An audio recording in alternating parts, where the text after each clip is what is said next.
So hi everybody. First I'd like to acknowledge the traditional owners of the land and pay my respects to the elders past, present and future and the leaders. I'm a research team leader at the Australian Indigenous HealthInfoNet, where I've been working since 2001. It was only supposed to be a temporary job and I haven't wanted to leave since. So I studied health promotion and then I really got hooked into this area of health. I'm the editor of the annual production of the Overview of Aboriginal and Torres Strait Islander Health, which is a great resource if you want to get an oversight of the state of play. I'm also the production editor of the Australian Indigenous Health Bulletin, so if you need to know what's new, you can go in there. For example, I've just written up all the budget implications, so you can go into there and have a look at how much money's been allocated to Indigenous health. So today I'm just going to really talk about how to use information on the website in your work and studies. So the HealthinfoNet is an innovative and vital part of the Aboriginal and Torres Strait Islander health infrastructure. We have over 1 million visits per year. So last year we celebrated our 20th anniversary. We're based at Edith Cowan University in Perth. This is a national resource, so it will help you with your work and study all over the country. So it actually started many years ago when Professor Neil Thompson wrote a thesis about Aboriginal health, and people said, well, we didn't really know much about it. Now, of course, there's a wealth of information, but at that time there wasn't. So then somebody said, well, why don't you put your thesis on a website? So it's grown, and we've got a huge amount of information on there now. So it's also available 24 hours a day, so it doesn't matter where you are, you'll be able to pick up on the information when you need it. It's aimed to be a resource that is accessible to inform practice and policy and research and teaching. So we provide information to a very broad group, policymakers, program managers, health workers and students. And we cover a vast amount of health topics as well. Most of these are decided by our funding, so our core funding is by the Australian Government Department of Health, but also we work with Fred Hollows, so we've been doing some work about eye health, particularly in view of diabetic retinopathy. And we also have funding from the Healing Foundation, and we also have a section on WA Health. We'd love to have one on Queensland Health as well, but at the moment we haven't secured the funding for that. So I'm still having trouble with this mouse. Yeah.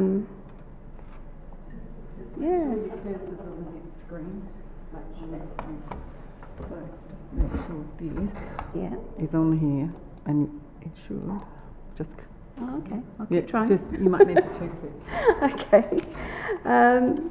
So if you're not Aboriginal or Torres Strait Islander, one of the first places to actually go to is our Cultural Ways section. So there's a lot of information on there. There's a lot of links to information about DVDs that you can watch, or manuals or stories. And also on the Healing Foundation, there's also stories about the stolen generation, so you can improve your knowledge. Even if you haven't got Aboriginal patients, it's probably very interesting for you to go and have a look anyway. You can learn more about concepts of health, traditional healing and medicine, cultural practices, identity, working with community and data sovereignty. I did it.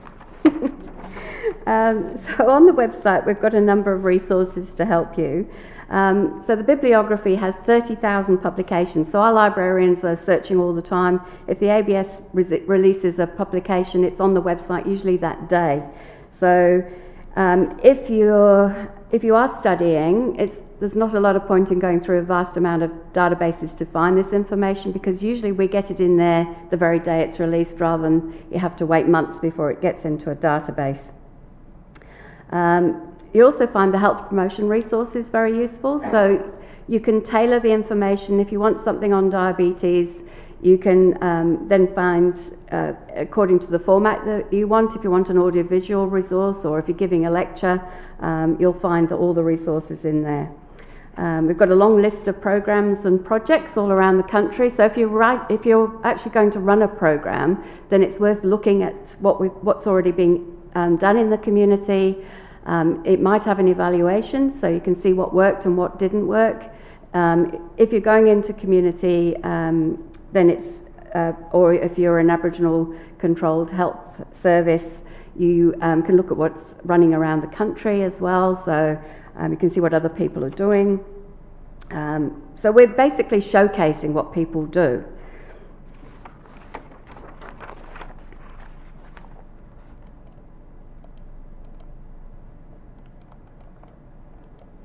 I don't know.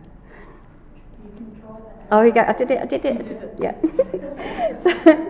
So our key priorities from our core contract are the chronic diseases. So we're focusing on cardiovascular disease, diabetes, kidney disease, cancer, respiratory disease, and physical activity and nutrition. We did do a project with healthy lifestyle workers. So that was focused on nutrition and physical activity.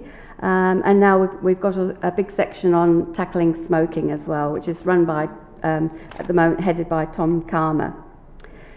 So in view of chronic disease within the Indigenous population, the much higher levels of chronic disease, life expectancy is shorter. The population is a very different structure, so 34% of Aboriginal people are under the age of 15. So you need to bear those facts in mind when you're dealing with patients and looking at patient-centred care as well. So it might be a grandmother comes in to see you, but she's looking after various children and she's already suffering from chronic disease herself. So, you know, often you have to think about that as well. Another aspect is also a lot of Indigenous babies have ear disease from about 6 weeks of life, so that ear disease can carry on through childhood. So sometimes if you're talking to an Aboriginal person, they might not actually be able to hear you because of that chronic hidden problem, which they're trying to do more about. The government has actually just put some money into that. So when we talk about providing knowledge, knowledge is something that we pick up from people we talk to. It might be something we read. It could be on Twitter. So there's a lot of ways of accumulating knowledge these days. But the best thing, of course, is to talk to your client, and they can also tell you, or patient. You also need to tailor the information as well. So the website can be used for that. You can find the right resource for your particular patient. So you've all got that knowledge, and we all need to share it, and you might discover something very new, or you might discover something that works. So that's when we use knowledge translation to try and package that into different ways. We're also trying to work in audiovisual ways, produce different types of things. It's a bit of a new area for us, so we're learning. We also write reviews, so we've just written one on nutrition. We're currently rewriting reviews on cancer, respiratory health, and eye health. So we're very busy, but this is a big snapshot of all the things that we do. So we list all the programs and projects. We've got yarning places, we've got newsletters, so you can sign up for newsletters on particular topics. We've got the health bulletin, so you can send us an article. If you're writing about a project, you can send us that information, a brief report, let other people know what's happening. It's also recording history, because in some aspects, I think with Queensland Health, a lot of the reports and a lot of the health promotion projects, a lot of that information was actually lost, but we actually kept it on our website, so you can still track it down. So I hope you look at the HealthinfoNet and have a look at our overviews. We also use plain language, so we'll write the overview, which has, we use 330 different resources to write that. So some of it's quite complex, and the ABS keeps on finding different ways of putting the information together. So we try to learn how to tailor tables and find that information. But we've done all that work for you. You don't need to do it. You could read the overview, and then we'll do a plain language summary of that as well. So We also practice what's called translation, knowledge translation and knowledge exchange, so we're trying to do more of that. So we are giving a lot of information, but we need to also receive it. So if you have any ideas, just come and let us know. So we actually did a survey in 2015, and it was completed by 1,000 respondents, so we were thrilled to bits with that. And the occupations of the respondents were varied, so we now know a little bit more about our target audience. We also use Google Analytics, which is fantastic, and it shows how things are changing, how people are not using PCs so much. They're often using their phone to get information, or iPads. In that particular survey, there were 16% of respondents who actually were nurses. So satisfaction with the website was very high. It was 97%. So yeah, we all had champagne that day when we found that out. Respondents rated aspects of the website in terms of how useful the content was to them. So most respondents felt that the website helped them to keep connected to others in their field, make informed workplace decisions, get more done in the time available, because everything is in one spot, so you don't need to spend a lot of time trying to think, oh, where do I get that health promotion resource from? We've got all of that. It also helps you understand the range of health conditions outside your main area of work, and it particularly assists when you're working with Aboriginal and Torres Strait Islander patients or clients. We also pride ourselves on keeping up to date with all the information. So the new thing for us is that we are now a responsive design, and so you can use it on the iPad or phone. And so the launch for our website, our up-to-date website, is actually on Monday. So I've been working very hard.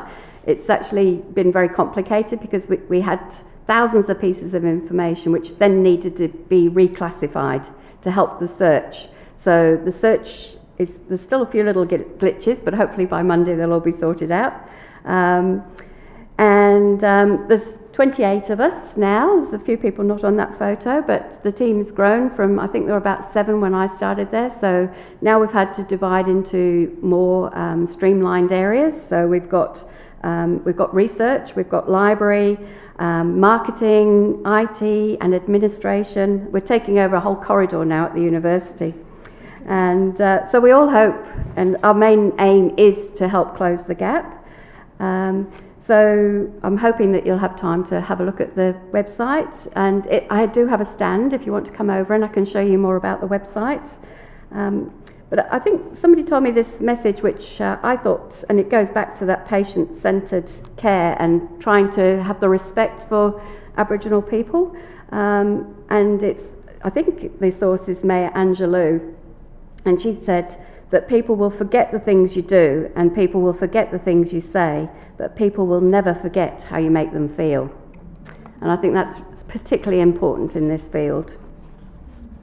So all our contact details are here, and I really appreciate you coming to the presentation. Thank you very much. And I wondered if you've got any questions. No? Okay. Has anyone got any questions for any of the other presenters?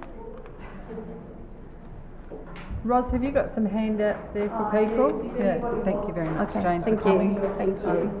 And yeah, I have looked at it and I'll look at it some more. Okay, thank you.